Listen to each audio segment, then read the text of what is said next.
नमस्कार प्यारे बच्चों, आज हम यहाँ पर प्रमेय सीखेंगे।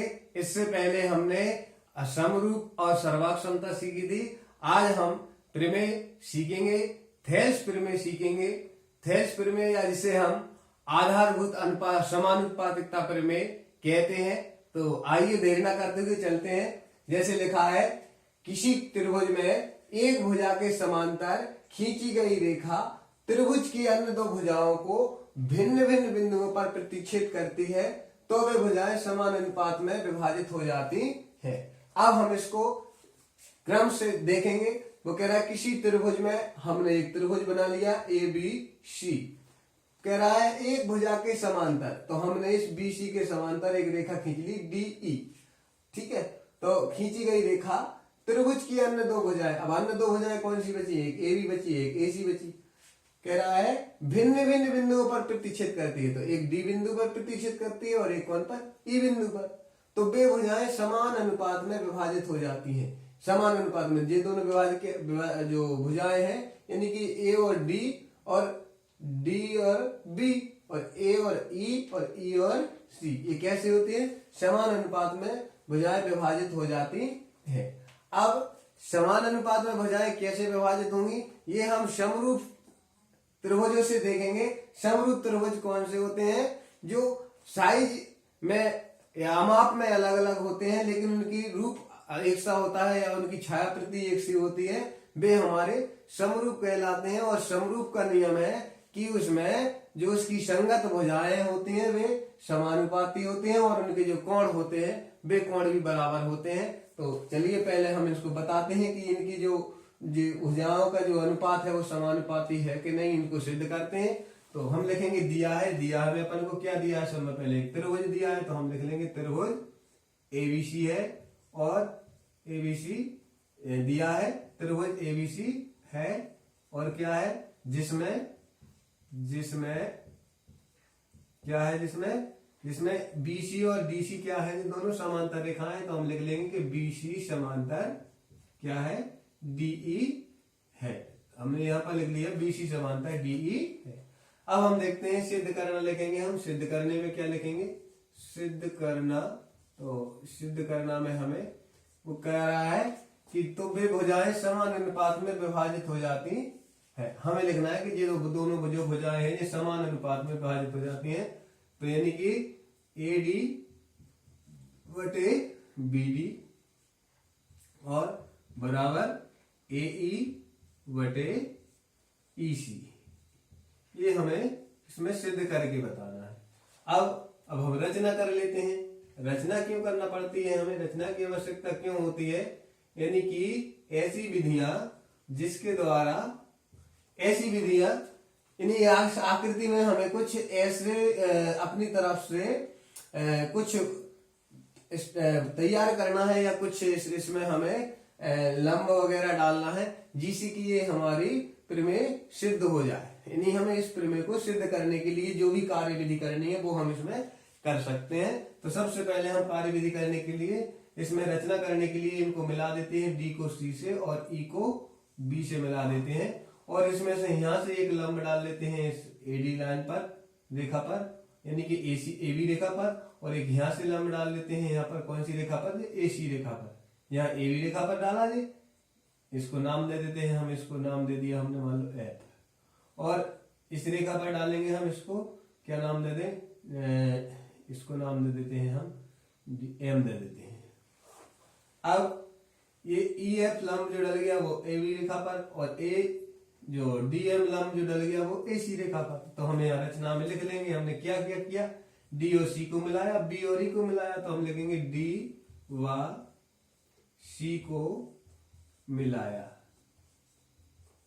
और क्या किया? और हम लिख देंगे ई एफ लंब किस रेखा पर डाला हमने? ए बी पर डाला। तो लिख देंगे ए बी पर डाला तथा और क्या किया हमने? तो लिख देंगे तथा डी एम लंब किस रेखा पर डाला हमने? ए सी रेखा पर। तो हम लिख देंगे ए सी पर डाला। ये हो गई हमारी क्या? रचना। हमने डीएम लंब एसी रेखा पर डाला। लिख देंगे हम एफ लंब एबी पर डाला था, एबी रेखा पर लिख देंगे हम, रेखा या भुजा भी लिख सकते हैं। यहाँ पर भी लिख देंगे ऐसी, एबी रेखा पर डाला, लिख देते हैं रेखा पर डाला। अब हमें इसको करना है उपपत्ति, तो उपपत्ति में हम चलते हैं, लिख देंगे हम उपपत्ति।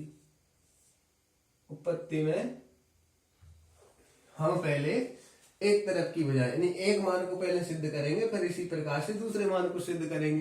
तो इसको करने के लिए हमें पहले एक भुजा लेनी पड़ेगी, चाहे तो हम ए बी ले लो चाहे ए सी ले लो। तो हम यहाँ पर क्या ले लेते हैं, जे ए बी भुजा को पहले निकालते हैं, यानी ए डी बटे बी डी हम ज्ञात करेंगे। तो यहाँ पर हम इसके लिए क्या करें कि एक तो हमारा ए ई डी त्रिभुज इसमें चलेंगे और एक चलेंगे डी ई बी त्रिभुज में। तो हम यहाँ पर लिख लेते हैं, हमने लिखा है यहाँ पर त्रिभुज ए डी ई व त्रिभुज, अगला कौन सा है डी ई बी, तो हम लिखेंगे डी ई बी में। इतना लिखने के बाद में अब हम क्या करें, हमें यहाँ पर इसका जो एडी है इसका क्षेत्रफल ज्ञात कर लें और त्रिभुज डी ई बी का, यानी दोनों का ही हमें क्षेत्रफल ज्ञात कर लें। तो पहले हम इसका कर लेते हैं, इसलिए हम लिखेंगे त्रिभुज ए डी ई का क्षेत्रफल अब क्या है क्षेत्रफल, ये हमारे यहाँ पर समकोण है, जो ये है ये त्रिभुज हमारा यहाँ पर समकोण बन रहा है इसमें। तो हम इस क्षेत्रफल के एडी के क्षेत्रफल जो है इसको ज्ञात करने के लिए हम इसका सूत्र लगा देंगे, क्या 1/2 गुणा लंब गुणा आधार। अब इसमें लंब कौन सा है हमारा, 1/2 का 1/2 गुणा लंब कौन सा है, लंब हमारा इस बगल में चल रहा है, तो ये हमारा ई एफ लंब है, जो हम लिख देंगे ई एफ लंब हो गया। और आधार कौन सा है हमारा, आधार किस लाइन पर डाला है एडी रेखा पर, तो हम लिख देंगे ए डी। ठीक है, इसको स्थिति एक मान लो या समीकरण एक मान लो। आगे हम चलेंगे इसी प्रकार से, तथा किसमें चले, त्रिभुज डी ई बी में। हमने लिख दिया है डी ई बी का क्षेत्रफल, और डी ई बी का क्षेत्रफल लिखने के बाद हम इसका लगा देंगे क्या सूत्र, हम लिख दिया डी ई बी का क्षेत्रफल और बराबर इसमें भी लगा दिया 1/2 गुणा लंब गुणा आधार। इतना लिखने के बाद क्या कर देते हैं हम 1/2 गुणा, अब लंब कितना है अपना वही का वही रहेगा, लंब तो हमारा चेंज होगा नहीं, ई और एफ। अब क्या हो जाएगा इसमें आधार जरूर हमारा जो है अभी एडी था, अब क्या आ जाएगा हमारा बी डी। तो हम यहाँ पर लिख देंगे गुणा में क्या बी और डी, इसको स्थिति मान लेंगे 2।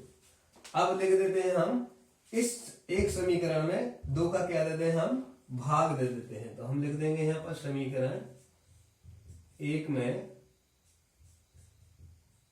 समीकरण 2 का भाग देने पर, तो भाग देने के लिए हम यहाँ पर उतार लेंगे इसको समीकरण 1 को उधार लेंगे, यहाँ पर लिख दिया हमने बराबर में 1/2 गुणा ई एफ गुणा ए डी, और इसी के बटे में हम लिख लेंगे कितना 1/2 गुणा कितना लिखा है ये ई एफ गुणा बी डी। यहाँ पर हमारा 1/2 से 1/2 कट गया, ई एफ से कट गया, ये बचा का रहा हमारा एडी बटे बी डी। अभी हमारा क्या निकल गया एडी बटे बी डी। अब लिखेंगे अपन और अभी और क्या करना है हमें ए बटे ई सी भी सिद्ध करना है। तो अब इस लाइन में चलेंगे, इस लाइन के लिए हम लिखेंगे त्रिभुज ए डी ई। अब हम त्रिभुज चलेंगे ए डी ई व त्रिभुज ए डी ई के बाद त्रिभुज क्या में चलेंगे ई बी सी, या हम इसको बोल सकते हैं सी बी ई। इन दोनों में ही चलेंगे, इन दोनों में। तो इसका त्रिभुज हम इसका क्षेत्रफल ज्ञात कर लेंगे, त्रिभुज ए डी ई का क्षेत्रफल। हमने यहाँ पर ए डी का क्षेत्रफल का सूत्र लगा दिया, वही का वही 1/2 गुणा इसका लंब क्या हो जाएगा, अब चेंज हो जाएगा लंब, इसका डी एम बन जाएगा लंब। तो हम लिखेंगे यहाँ पर डी एम और गुणा हमारा आधार क्या बन जाएगा ए ई, तो हम लिख दिया ए ई। ऐसे ही इसको हम स्थिति कितनी मान लेते हैं, 1 2 के बाद 3, और यहां पर हम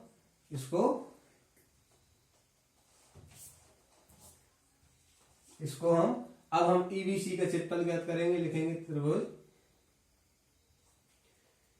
ईबीसी का क्षेत्रफल, और इसी प्रकार इसका भी हम लिख देंगे ऐसे ही डायरेक्ट 1/2 गुणा, इसमें भी हमारा ईबीसी में भी हमारा लंब वही का हो जाएगा, डीएम का डीएम, और यहाँ पर गुणा हमने क्या डाल दिया, हमारा आधार क्या होगा इसमें ई और सी, तो हम लिख देते हैं यहाँ पर ई और सी लिख देंगे। स्थिति इसको 4 लिखेंगे। समीकरण या स्थिति भी लिख सकते हैं 3 में 4 का समीकरण लिख देंगे। समीकरण 4 का भाग देने पर, और हम इसमें क्या करेंगे, भाग दे देंगे। यहाँ पर लिखते हैं, हमने कितना लिख लिया, 1/2 गुणा डीएम गुणा एई, और यहाँ पर इसी की बटे में लिख देते हैं कितना, 1/2 गुणा डीएम गुणा ईसी, काट देते हैं 1/2 से 1/2, डीएम से डीएम कट गया, क्या बचा रहा हमारा एई बटे ईसी, एई बटे ईसी। तो इस प्रकार से एई बटे ईसी हमारा ये सिद्ध हो गया, और यहाँ पर हमारा एडी बटे बीडी हो गया। लिख देंगे अतः में लिख देंगे हम क्या, एडी बटे बीडी, और बराबर में एई बटे में लिख देंगे ई सी, सिद्ध होगा, ये होगा हमारा सिद्ध। तो इस प्रकार से हमारा ये थेल्स प्रमेय जो है, ये बात को एक सत्य कथन है कि किसी त्रिभुज में अगर भुजा के समांतर खींची गई एक रेखा त्रिभुज की जो अन्य 2 भुजाएं होंगी उनको भिन्न भिन्न बिंदुओं पर प्रतिच्छेद करेगी, तो वे भुजाएं समान अनुपात में विभाजित होंगी। ये हमने इस बात को सिद्ध करके बता दिया। ठीक है बच्चों, आगे आने वाले प्रमेय में हम और प्रमेय सीखेंगे, जैसे कि पाइथागोरस प्रमेय है, या इसी का जो इसी की विलोम है, इन प्रमेय को सीखेंगे, या क्षेत्रफल प्रमेय को सीखेंगे। तब तक के लिए धन्यवाद।